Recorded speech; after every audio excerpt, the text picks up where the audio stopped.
turatangirira hano. Ndeganare kuri yanyu ngizi video ngaya majwi mugiye kubona aba bagore nimwitegereze mburebe neza dore ngibyo mubirebe.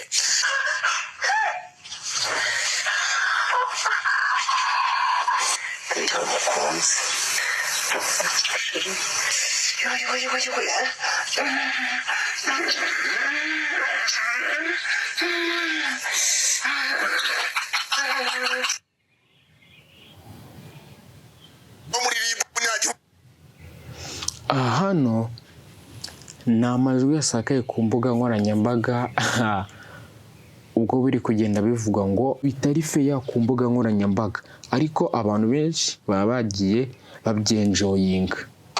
Yesu ashimwe cyane. Yesu ayambaza. Ntabwo kubaza kuri iri jwi. Ubwo ndangije ariko ndacyagushaka.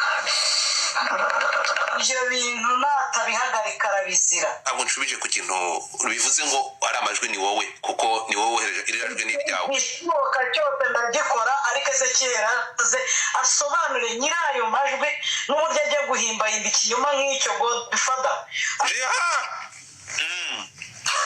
Hano Godfather yari yazanye Pastor Mutesi kuri live kuri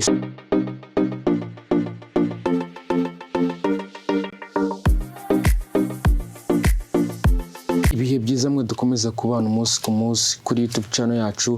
Amahoro y'Imana akomeze abane namwe, ndabasuhuje ikaze mu kiganiro tuganira amakuru y'imyidagaduro hano iwacu mu Rwanda ndetse n'ibwota Masimbi. So tuganira ibintu byinshi cyane bigenda bivuga ku mbuga nkoranyambaga ndetse no hanze y'u Rwanda. So Sirugacu ivuga guti twubake showbiz nyarwanda iziramo ishyari, inzangano, gutukana, ubugome, gushyirana hanze ubwambure ndetse n'ibindi byinshi cyane byatuma tutubaka showbiz yacu nyarwanda nziza ibereye igihugu, kugira ngo duteze imbere umuziki, itangazamakuru, abahanzi muri rusange ndetse n'igihugu muri rusange.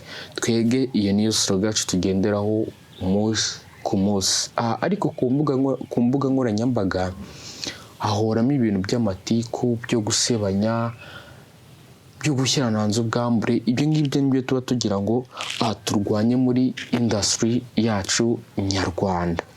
Icyo nicyo kintu twe tuba tugira ngo duhashye muri iyi industry yacu nyarwanda. So turatangirira hehe? Turatangirira hano. Ndeganare kuri yanyu ngizi video ngaya majwi mugiye kubona aba bagore nimwitegereze mburebe neza dore ngibyo mubirebe.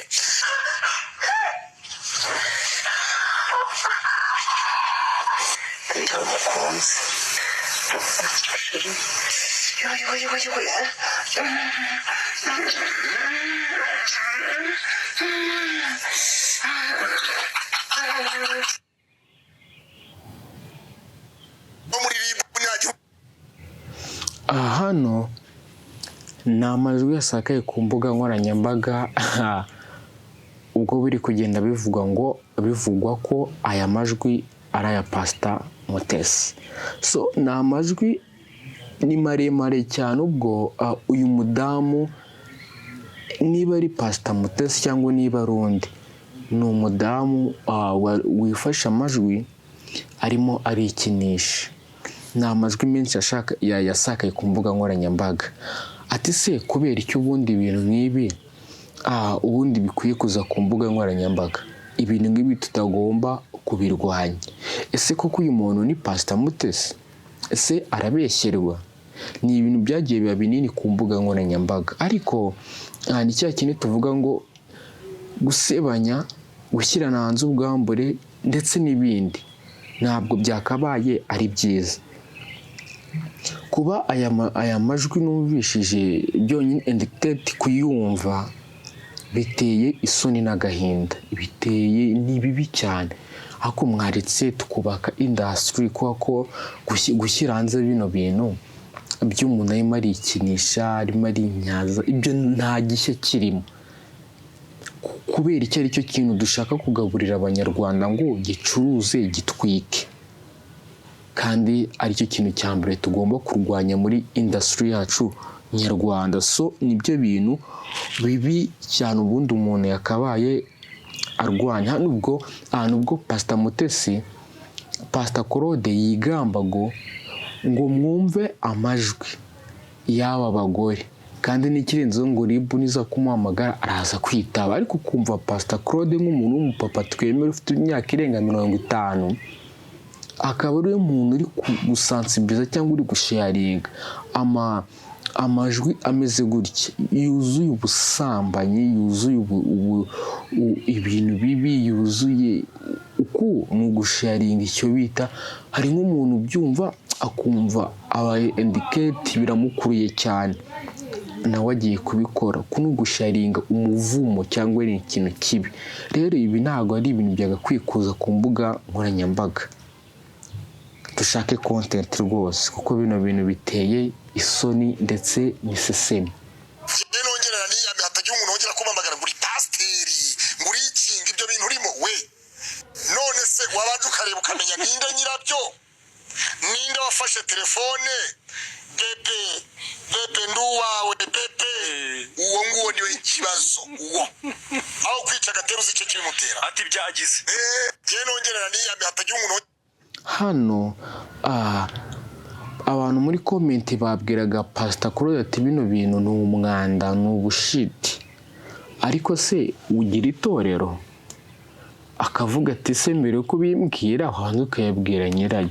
No se nyirabyo yego wabifashe ni ikosa, none wowe wabisakaje, none wabizanye ku mbuga nkoranyambaga, nawe ufite ikosa bwo rinarenze. Pastor Claude nk'umupapa twubaha, bino bintu kubizana ku mbuga nkoranyambaga na respect umuntu agomba kuba nk'umupapa ufite imyaka 50 uri kuzana ano majwi, kuri njye nkeka ko aba ari umwanda ukabije cyane. Kuko ano majwi nanjye nagize isoni zo kuyakina, kuko ni manini. Niba ari umama cyangwa ari umukobwa yarimo arikinisha, avugamo n'imyanya y'ibanga mu mazina, ibintu nyine bibi by'ubushiti, byuzuye bitari feya ku mbuga nkoranyambaga. Ariko abantu benshi baba bagiye babyenjoyinga. Yesu ashimwe cyane. Yesu ahimbaze. Nshaka kukoza kuri iri jwi. Ubu ndangije ariko ndacyagushaka. Ibyo bintu natabihagarika arabizira. Ntabwo nshubije ku kintu bivuze ngo ari amajwi ni wowe, kuko ni wowe wohereje iri jwi n'iryawe. Ishoboka cyose ndagikora, ariko kera asobanure nyirayo majwi n'uburyo ajya guhimba ikinyoma nk'icyo Godfather. Hano Godfather yari yazanye Pastor Mutesi kuri live kuri space. Pastor Mutesi avuga yuko iki ari ikinyoma, aya majwi atari ayanyayo. Noneho abwira uwita Ezekiel uba muri Uganda ariwe wasakaje aya majwi agera hanze. Ariko se ubundi bino bintu birakwiye gusakaza amajwi y'abantu ndetse n'ibindi byinshi? Bino bintu pe birababaje cyane.